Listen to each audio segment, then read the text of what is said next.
"You're broke. Get out." The word slammed through the air like a slap. He stood there, on the porch of the house she helped build, his tailored suit spotless, his finger aimed like a weapon. And her? She didn't scream, didn't beg, didn't even blink. Just gripped the cracked leather handle of that same old suitcase she carried to her first cleaning job 40 years ago. No one rushed to stop him, not the neighbors peeking from behind curtains, not his wife, arms folded, mouth tight, standing like backup behind him. The woman who fed him, clothed him, nursed him through measles and heartbreak, was now just the broke lady being kicked off the porch like a stray. She stepped off the steps, slow, steady, silent. But what he didn't know was that suitcase held more than clothes. It held secrets, it held proof, it held power. Because she wasn't broke, not even close. She was hiding $9.5 million and a plan he'd never see coming. Suburban Georgia. Fulton County. Middle of the day. Birds chirping, lawn perfectly trimmed, porch lights still on from last night, house painted gray-blue, fresh vinyl siding, a wreath on the door that says, "Family is forever." Inside, marble countertop, wine fridge humming, silence. Outside, her, standing at the edge of the steps like she never belonged. Worn jacket, stained pants, same suitcase she carried when she left Mississippi. She's not crying, not begging, just still. They bought this house 5 years ago, but it was her name on the lease before that. She cleaned hotel rooms to make those down payments. She skipped meals to cover his tuition. She helped build this home. Now, she's being erased from it. Neighbors walk past with their earbuds in. Nobody speaks. Nobody helps. Only thing louder than the silence is the weight of everything she sacrificed. But inside that suitcase, buried beneath the old socks and a folded church program, is the one thing they didn't see coming. Her name's Miss Laverne Johnson. Raised him since he was 10 months old. She didn't get to college, but she got him there. Didn't have money, but she made sure he never felt poor. Never missed a birthday, never kept a dime that wasn't hers. She didn't raise him to be rich. She raised him to be kind. But now, he's Marcus Johnson. 34. Mortgage broker. Leather briefcase, big watch, bigger ego, talks fast, drives faster. Says things like, "It's not personal. It's just time to move forward." His wife, Crystal, doesn't speak much, doesn't need to. Her silence is louder than any insult. She used to call Laverne Mama V. Now she just says her. They have a dog now, named Bentley. He gets more affection than the woman who kept Marcus alive when he had asthma as a child. And the neighbors? They see, they know, but they don't say a word. Some nod at Marcus during their morning runs. Others just cross the street. No one asks who the woman is on the sidewalk. No one realizes that the house he brags about was built on hands that scrubbed floors and folded uniforms. And she didn't tell him about the fund. Didn't mention the number. Because she thought he'd grow into the kind of man who'd never need to know. But now, he's about to learn exactly what she's worth. And it's more than money. It started small, little things. Like when Crystal changed the Wi-Fi password, but forgot to send it to Laverne. Then smiled and said, "Oh, you don't really use it anyway." Or when Laverne brought over sweet tea for Sunday dinner, and it got poured down the drain, because it's too much sugar for Bentley. She made baked macaroni one Thanksgiving, her specialty. Crystal brought it out, still covered in foil, and said, "We already ordered from Whole Foods, but thank you." They stopped calling her Mama V. Then they stopped calling. Birthdays became text messages, then emojis, then nothing. Marcus got promoted, didn't tell her. She found out from a LinkedIn post. He used to kiss her cheek every time he saw her.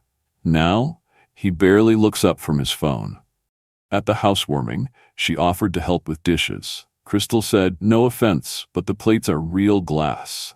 When her knees started acting up, she asked if she could stay in the downstairs guest room. Crystal said, "It's already set up for the dog." One time, Marcus offered her money, not out of love, but pity. Pulled out $200 in front of guests and said, "I just want to make sure you're comfortable." She handed it back without blinking. They started giving her food in containers, not meals, leftovers. And then there was Christmas. No invite, no call, not even a Merry Christmas text. Just a family photo posted online. Matching pajamas, new puppy. Caption, "Our first real Christmas as a family." Her heart didn't break in one big crash. It cracked slowly, 1,000 tiny cuts, one by one. And still, she never raised her voice. But silence, that's where the real power waited. Because everything they thought she needed from them, she already had. And what came next would flip the whole story upside down. It happened on a Tuesday. No warning, no conversation, just a text. "Hey, can you swing by the house around 3? Bring your things." She knew. Didn't ask questions. Didn't ask why. She just packed the same 2 suitcases she brought with her the day Marcus signed his first lease. When she got there, Crystal was already on the porch, arms folded, expression blank. The door was halfway open, like even the house didn't want to see this. Marcus stepped out in a fitted button-down, checking his watch like this was just another meeting. "We just think it's time," he said. No apology, no hesitation. He pointed at the bags. "We've got some changes coming. Space is tight." She looked at the porch swing, same one she bought at a yard sale and repainted by hand. No one said thank you. No one said goodbye. Then Crystal spoke. "There's a shelter off Piedmont Road. They might have something." A neighbor across the street turned on their sprinkler just to look busy. Another one started recording from behind their blinds. No one came out. Marcus picked up her suitcase and set it down on the porch like it was trash day. "We're trying to be respectful." She looked him in the eye. "Respectful would have been saying this to my face a month ago." He flinched, just barely. She didn't yell, didn't cry. She picked up the bags, turned, and walked down the steps she helped him build. Then, just as the front door clicked shut behind her, she reached into her coat pocket, pulled out an old flip phone, pressed one number. "It's me," she said. "Go ahead, transfer everything." She didn't go to the shelter, didn't wait for a ride, didn't look back. She walked 2 blocks down past the same gas station she used to cash paychecks at, sat at the bus stop, didn't sit on the bench, stood right beside it. She wasn't waiting for the bus. A black Lexus pulled up, tires smooth, windows tinted. The door opened. Driver stepped out and said, "Miss Johnson, they're ready for you." She nodded, got in. No words. They drove past Marcus's house slowly, but she didn't glance. He wasn't worth the turn of her head. Downtown Atlanta, Midtown Law Office. She walked in like she belonged there, because she did. Receptionist stood up. "Miss Laverne, welcome back." The elevator opened. "Waiting inside?" Her attorney. "Everything's in place," he said. "Just one signature and the account's on freeze." She smiled, didn't even blink. "Do it, because 10 years ago, a woman named Mrs. Nettie Bell, her former employer, left her everything. Stocks, bonds, 4 properties. Total value? $9.5 million. She never touched a dime. She'd lived the same, dressed the same, cooked for herself, rode the bus, paid with coins. Why? Because she wanted to see who her son would become, when he thought she had nothing, and now she knew. Character doesn't reveal itself when people need you. It shows when they think they don't. And what Marcus showed her was loud, entitled, and ugly. She didn't go back to the porch, didn't knock, didn't call. She just got to work. 3 weeks later, Marcus got a letter, certified, from the bank, but not his bank. A different one he didn't recognize. It said the mortgage on his property had been transferred, new controlling party. He ignored it, threw it in the drawer with junk mail. 2 days after that, another letter. This time, default warning. He stormed into his branch demanding answers. They shrugged. "Your loan got bought. It happens." He called every contact he had. Nobody could tell him who owned the note. Turns out, she did. She bought it.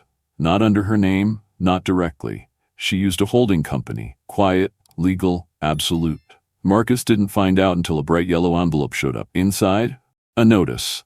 60 days to vacate, unless purchased back in full, at current market value. $300,000 above what he paid. He called, begged, asked to speak to someone. The office transferred him. He heard her voice on the line. "Mr. Johnson, this is Miss Laverne. I believe you already moved me out once." Click. Then came the second blow. His HOA received an anonymous tip, unpermitted home renovations, illegal deck, fines added up fast. And then someone leaked the video, not the one from the Ring camera, the other one, the one where Marcus stood on his own porch yelling, "You're broke. You're done here." Posted on TikTok. Went viral overnight. Kicked out his mama cold son in Georgia. Respect Black Mothers Twitter lit up. Instagram stories flooded. Clips made it to the shade room. Then Fox 5. Even the local radio station picked it up. He tried to deny it, but the footage was too clear. His voice, his face, his words. Crystal left a week later, filed for divorce, took the dog, emptied the joint account. When reporters knocked, Marcus stayed inside. Blinds drawn, phone off. People who once called him brilliant now called him brutal. Laverne? She never once gave an interview, never made a statement.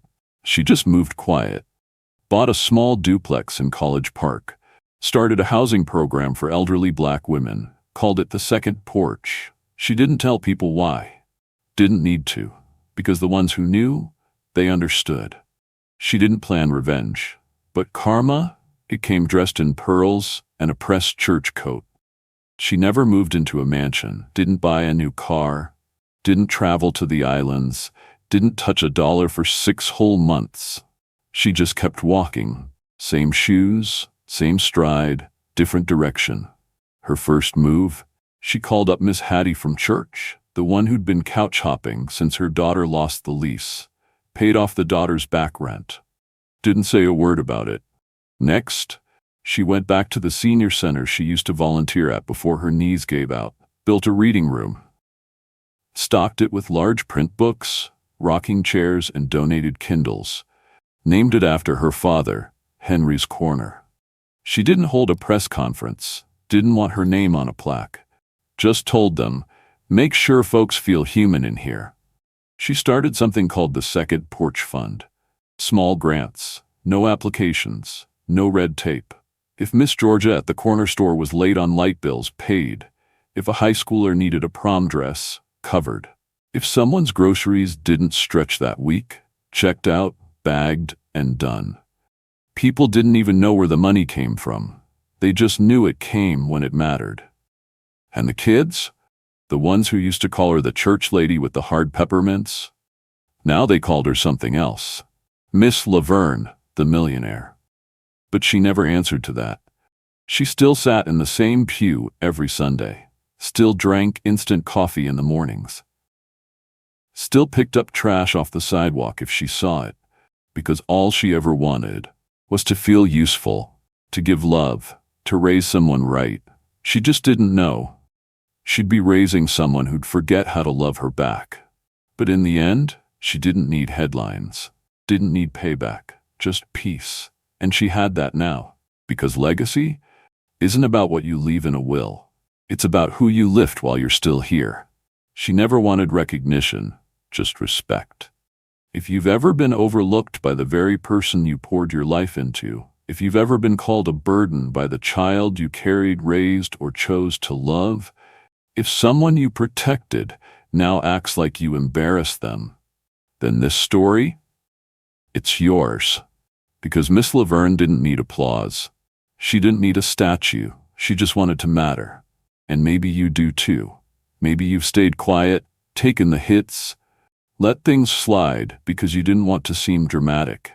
Maybe you kept showing up after being pushed away because part of you hoped they'd remember what you sacrificed. If that's you, don't scroll past. Drop a comment. Tell your story. What would you have done if you were Miss Laverne? Would you have forgiven him?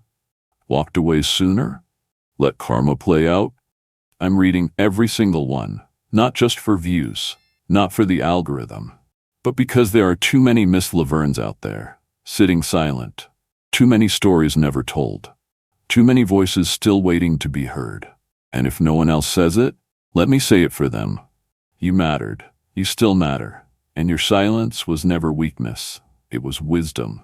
Sometimes, the people who seem the quietest are carrying the loudest truth.